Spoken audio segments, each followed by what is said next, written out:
El conductismo es la corriente de la psicología que define el empleo de procedimientos estrictamente experimentales para estudiar el comportamiento observable, la conducta, considerando el entorno como un conjunto de estímulo-respuesta. Sus principales representantes son George Watson, psicólogo norteamericano, a quien por su obra El conductismo, publicada en 1919, ha demostrado que el laboratorio y el experimento de la psicología se conoce como el fundador de la escuela de psicología denominada conductismo, autor de tales obras como Animal Education, entre otras. Este es quien propuso que el objeto de estudio de la psicología es la conducta observable. Skinner, otro representante, quien propuso que el aprendizaje se daba por medio del condicionamiento operante o instrumental, y Ivan Pavlov, quien produjo el aprendizaje como producto de condicionamiento clínico. Su fundador, George Watson, para él el objetivo del estudio de la psicología es la conducta humana, las acciones y las verbalizaciones, tanto como aprendidos como no aprendidos de las personas. Para Watson, la meta de la psicología era la conducta humana, que solamente podían explicarse de la siguiente manera. Dado el estímulo, la psicología podrá predecir la respuesta. Desde la respuesta podrá especificar la naturaleza del estímulo. Watson estudia la conducta de manera objetiva, rechazando la conciencia, la noción de sensación, de emociones. Los procesos mentales, según Watson, podrían ser sustituidos por hechos fisiológicos y de este modo podrían explicar científicamente. De manera que la conducta podría dividir en explícita e implícita. La primera serían de todas las actitudes observables: caminar, cantar, reír. La implícita sería la parte psicológica: contracciones musculares, secreciones glandulares y funciones viscerales y nerviosas. Esta relación entre los fenómenos psicológicos con los fisiológicos es lo contemplado en la teoría de la reflexiológica de reflejo de Pavlov. Watson incorporó condicionamiento estudiado por Pavlov, pero consideraba que era una ciencia de la conducta o era nada. El condicionamiento clásico es un proceso de aprendizaje que se produce a través de asociaciones entre un estímulo ambiental y un estímulo natural, mientras que el condicionamiento operante es un método de aprendizaje que utiliza el refuerzo o el castigo para aumentar o disminuir la probabilidad de que una conducta vuelva a ocurrir en un futuro.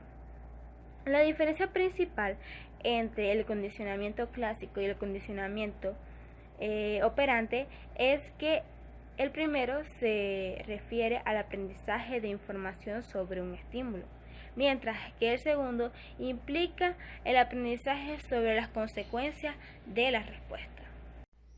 Los orígenes de las teorías conductuales del aprendizaje se encuentran en los estudios de Pavlov con los animales.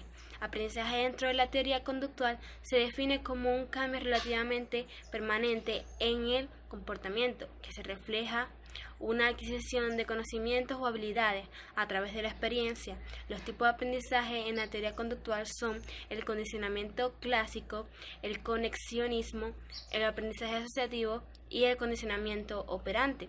El conexionismo fue propuesto por Edward Thorndike, quien plantea que la forma más característica del aprendizaje, tanto en los animales como en el hombre, se produce por ensayo, error o por selección y conexión.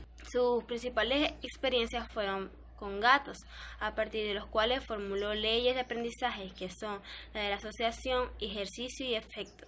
El aprendizaje asociativo fue propuesto por el americano Edwin Gurt. Este autor explica asociación de dos estímulos en ausencia, respuesta o estímulo, incondicionando por medio del principio de contigüidad.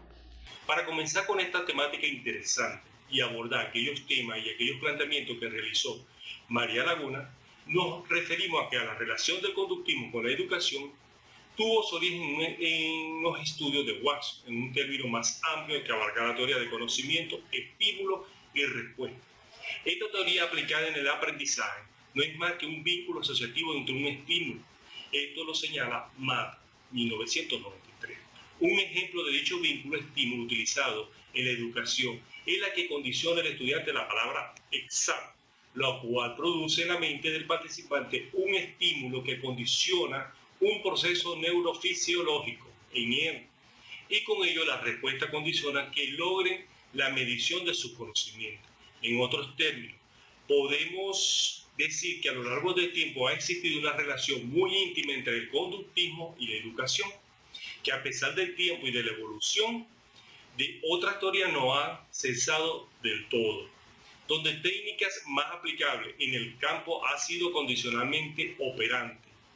Este funcionamiento especialmente bien en caso de los niños, aunque también fue aplicada en adultos en cierta medida dentro de la educación formal e informal. Continuando con lo establecido, nos encontramos con el impacto del conductismo en la educación de Venezuela.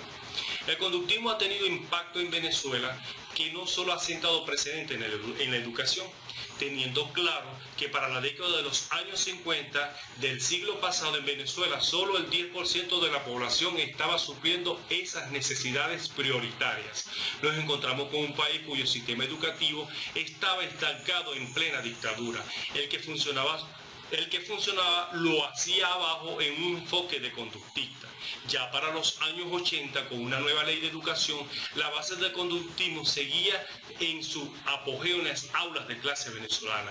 Así siguió hasta el final de los años 90, cuando buscaba luchar contra factores como la deserción escolar, repitencia y la pérdida progresista de la calidad estudiantil. Se desechaba la teoría conductista y se abre paso a nuevas teorías como el constructivismo. Para finalizar, nos hacemos una pregunta. ¿La educación en Venezuela ha sido conductista? La educación en Venezuela ha sido y sigue siendo muchos aspectos conductistas, a pesar de que muchos pueden opinar, y estamos hablando desde los fundamentos de los gobiernos, los cuales siempre han sentado precedentes en el currículo educativo.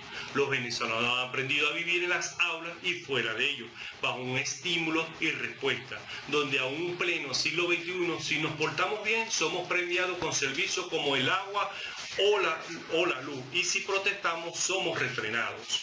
Por otra parte, lo mismo sucede en los salones de clase. Aunque hablamos de que los niños y jóvenes contribuyen sus propios aprendizajes como bandera actual, al final todo se reduce a una nota que termina siendo un castigo o una recompensa para el estudiante y para el docente. Hemos llegado a un tiempo con la pandemia en el cual lo que importa de nuevo es la cantidad y no calidad, por lo que aunado a las nuevas formas de trabajo virtuales, nos encontramos ante un nuevo renacer del conductismo en Venezuela.